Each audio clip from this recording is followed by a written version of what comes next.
नमस्ते साउजी। बस्नुस् न। म बस्नु आएको होइन। तपाईँ र मेरो अनुहार त काटी कुटी ठ्याक्कै मिल्दो रहेछ नि। कतै हामी जात्रामा हराएको दाजुभाइ त हैनौ? होइन होइन, त्यस्तो होइन। म मेरो बुवा आमाको एक्लो छोरो हुँ। तपाईहरू जस्तोको दाजुभाइ हुन पाए मेरो यो हालत हुन्थ्यो र? आफूलाई त फुटपाथले चुनु चुनु गर्दै सुतायो, गरिबीले ताते ताते गर्दै हुर्कायो। चलाउन जान्नु पर्यो नि। छिटो गरेर मुख धराइछ। चार पाउडी खा। के हेरिरा? छिटो जान बाबु। आफूले कहाँ कस्तो मेहनत गरेर चार पाउडी लिएर आए। यसलाई त मतलबै छैन। यसलाई त म ओइ आज 10 बजे तेरो इन्टरभ्यूमा जानुपर्ने छ नि। याद गरिराख, आजको इन्टरभ्यू तैँले पास गरिनस् भने तँलाई त म खै यत्रो पढाइ गरियो, एमए गरियो, तैँले बिए गरिस्, खोइ त जागिर पाउनुको लागि झुटो बोल्नु पर्ने रे। कसरी बोल्ने होला यार झुटो? अब कसरी बोल्ने नि? सत्य भन्दै झुटो बोल्ने, प्रमिस भन्दै ढाँटिदिने। जमानै यस्तै छ देव। घुस नखुवाई जागिरै पाइदैन।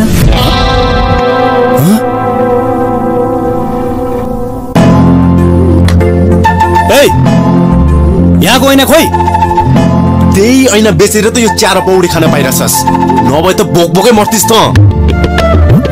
कसले किन्यो यार यो थोत्रो ऐना? यो त पहिले फुटेको थियो। सुन, म किन्नेलाई काइयो बेचिदिन्छु, अन्धोलाई ऐना बेचिदिन्छु, थोतेलाई दाँत होइन टुथपेस्ट बेचिदिन्छु, बुझिस्? मान्छे त ट्यालेन्टेड छु नि यार, काम मात्र नपाएर हो नि।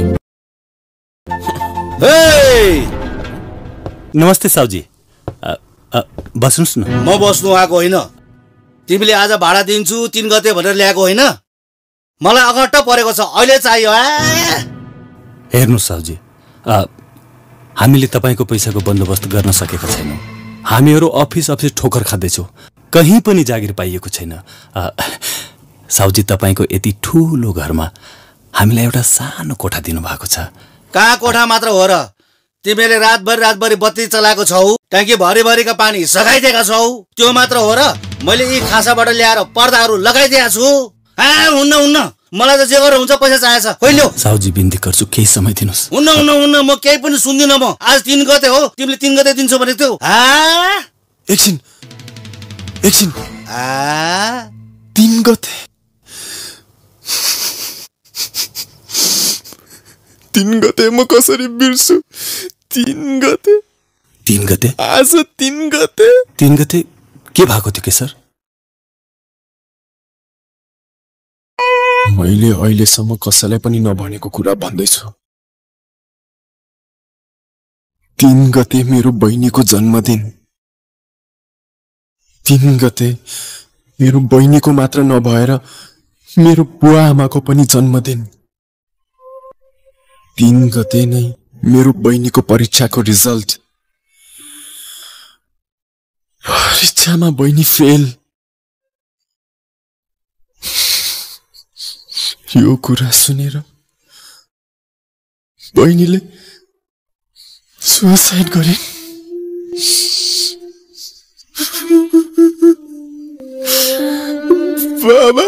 बाबालाई यो कुरा थाहा भएर हार्ट अट्याक भएछ।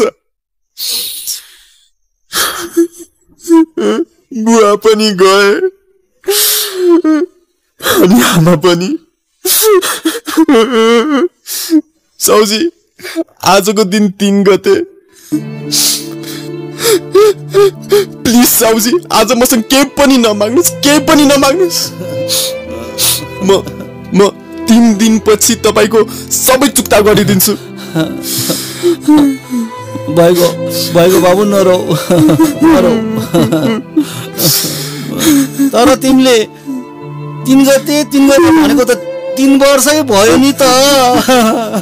नरौ, ठिकै छ, म 3 दिन पछाडि आउला है। नरौ, बस है, बस ल। तेरिका 3 गते के भएछ, कस्तो भएछ? बस राहुल, अब तिमी पनि मेरो नाम नल्याऊ।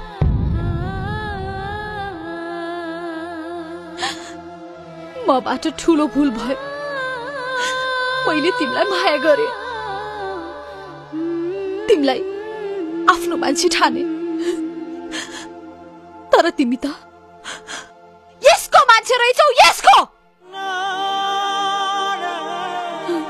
र मलाई गुण्डाहरूसँग संगत गर्नु छैन।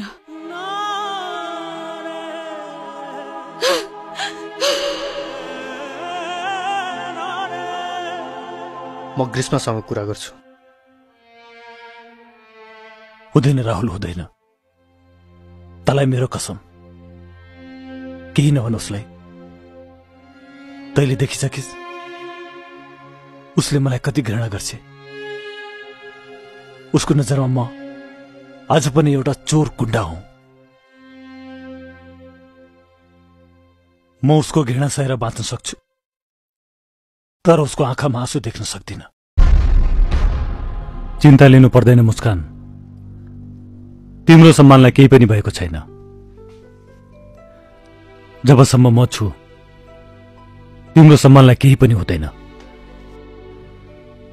महाभारतको कर्णको कवचले त ऊ आफूलाई मात्र सुरक्षित राख्थ्यो, तर यो कर्ण त्यति स्वार्थी छैन मुस्कान। म सधैँ सधैँ तिमीहरू दुईजनाको कवच बनेर हिँडिरहनेछु। म टुक्रिन्छु, तर तिमीहरू दुईजनालाई केही पनि हुन दिन्न। यो मेरो बाचा भयो।